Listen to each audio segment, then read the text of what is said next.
What's up guys, today we have Alexi on the show, a very technical and scrappy purple belt. He always gives me hard rolls and this one is pretty exciting.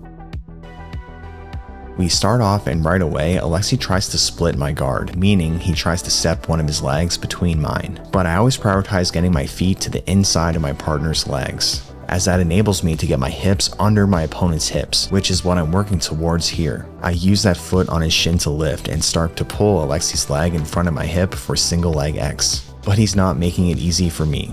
He's basing his hands on the mat and using footwork to stop me from putting my feet where I want them. So I hook my left foot onto his thigh for what's kind of a deep De La Riva hook. This is something that can be risky on my knee if I'm not careful, but I am pretty careful and don't stay there long.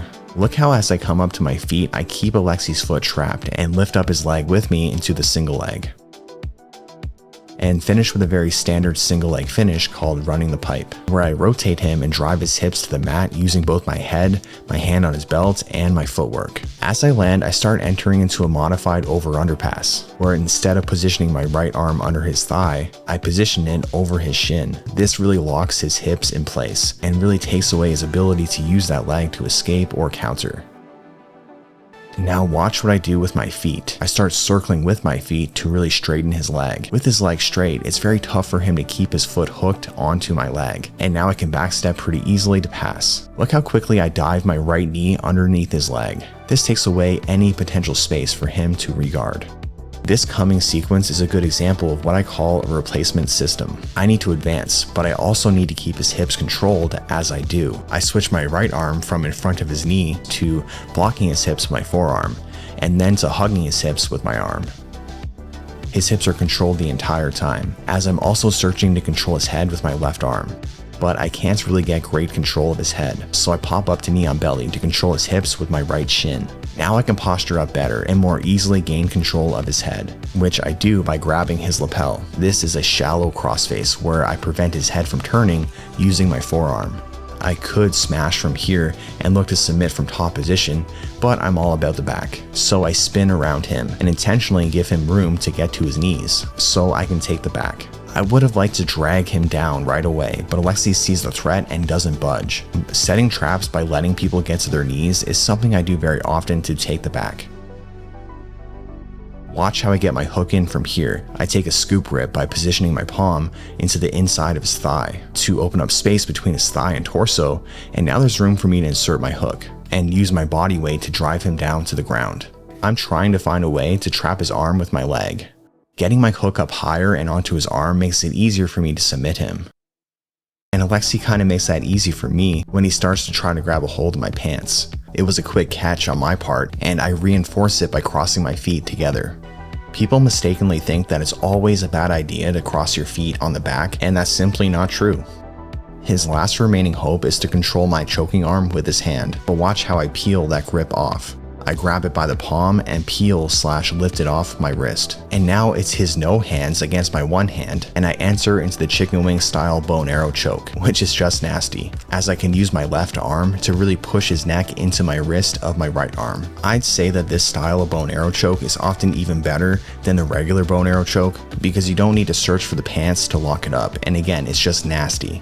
I used to think that the only options were coffee or energy drinks, or just pushing through feeling tired. But the problem with most caffeinated drinks is that they hit hard and they drop hard. And that's not really what I want before training. I don't want to feel jittery or overstimulated. I want something that helps me feel sharp without feeling like I just slammed a pre-workout. That's why I'm excited about Element's new lemonade iced tea. It has the same electrolyte formula that Element is known for: sodium, potassium, and magnesium. Now with 50 milligrams of naturally occurring caffeine from black tea. Plus it has L-theanine and polyphenols, which help give a steadier feeling compared to most caffeinated drinks. So instead of relying upon more and more caffeine, this is more about supporting hydration while still getting a clean and controlled lift. More salt, less caffeine. That makes a lot more sense to me, especially on those hot summer days when I want to train, work, and still feel good later. And now you can grab a free sample pack with any Element order using my link, so you can try their most popular flavors. Get yours at drinkelementtea.com/JordanTeaches. This deal is only available through my link. You must go to drinkelementtea.com/JordanTeaches.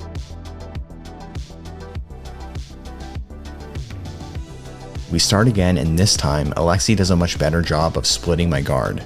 This is headquarters, which means he has one of his legs between mine and I don't have my feet on him. This is a great passing position for him, especially for things like knee slides and side smashes, and I have a video all about it. I'm trying to find a way to get my feet more involved. Specifically, I'm trying to get my feet between his legs, so again I can get underneath him. I'm trying to get my hips underneath his hips for single leg X or X guard.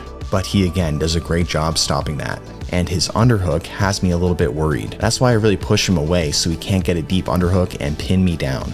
With his head low, I figure maybe I can flip him over, but no luck. He's seemingly like a cat and lands on his knees. But I quickly counter by entering into the omoplata. He should have tried harder to keep his hand by my left hip, because as I bring it to my right hip, he's now in a whole lot of danger. To finish, I need his shoulder on the mat and feet pointing away from him. I get both, but he counters nicely by basically doing a front roll, which makes his elbow much more shallow than I needed to finish. No luck on that one, but I'm still in a pretty good position, attacking his turtles, so not a huge deal. With my right arm committed deep underneath Alexi's armpit, I'm at some risk of a Peterson roll. This is a Peterson roll, and it's a really great attack from Turtle.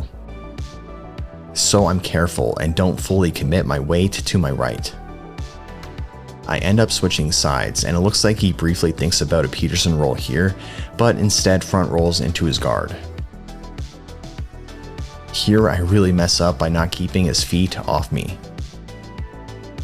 I started off controlling his feet well, but that brief lack of focus / lack of prioritization of keeping his feet off me gets me in trouble. But the way I recover is simple. I now take control of his feet and ensure that his feet stay elevated off the mat. He can't stand up if his feet aren't on the mat. Now, funny enough, the position I've been trying to get into the whole time, Alexi is now in, single leg X, but it looks like he kind of changes his mind and tries to enter into butterfly guard, which I start smashing right away, driving my head down and driving my weight into him. To pass his guard, I do the same as before. I walk my feet in circle to put Alexi's hips flatter onto the mat and make it difficult for him to keep that leg hooked onto me in his half guard.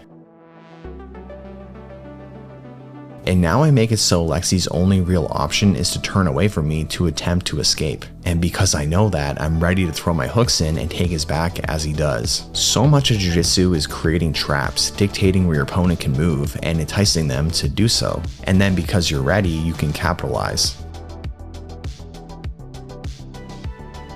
This is a pretty cool hip bump sweep as Alexi tries to turn and face me to escape the back. Check out this modified crossface. I press my forearm down on the side of his face to keep his head from turning. The head is so often a priority to control, and there are many different ways to do so. Just be careful with this one, as not everyone is a fan of being on the receiving end of it. But I wasn't really pressing down that hard, and Alexi is my friend. Eventually I step out of mount, as I feel the threat of him regarding if I stay in mount. I use the arm positioning of the crossface arm to enter into a paper cutter choke, but I can't quite get it. This is a paper cutter choke.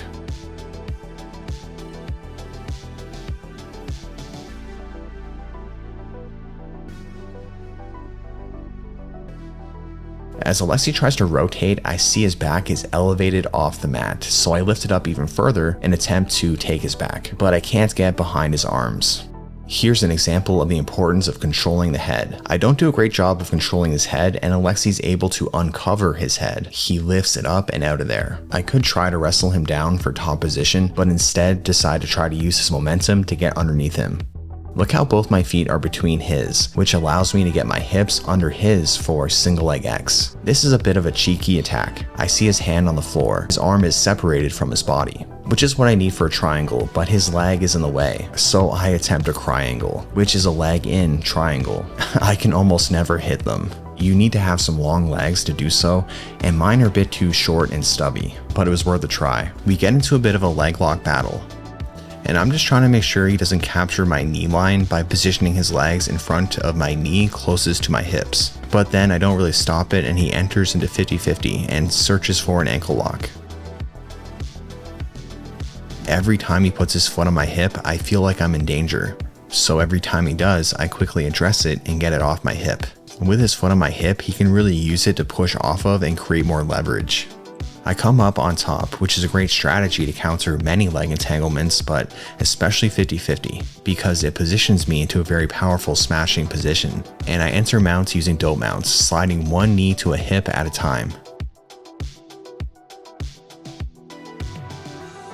Alexi is trying to get my hands away from his head, but this does him no favors, as he raises his elbows away from his body and creates a path for me to bring my hips from his hips to my hips to his shoulders and enter S-mount. From here I could fall back to finish, but staying in S-mount is extremely draining for the bottom player. I could take my time and cook him, but I quickly get his arm extended to finish. Alright, thank you for sticking around until the end of the video. If you're still here, please leave a comment or a fist bump, and I'll see you guys next time.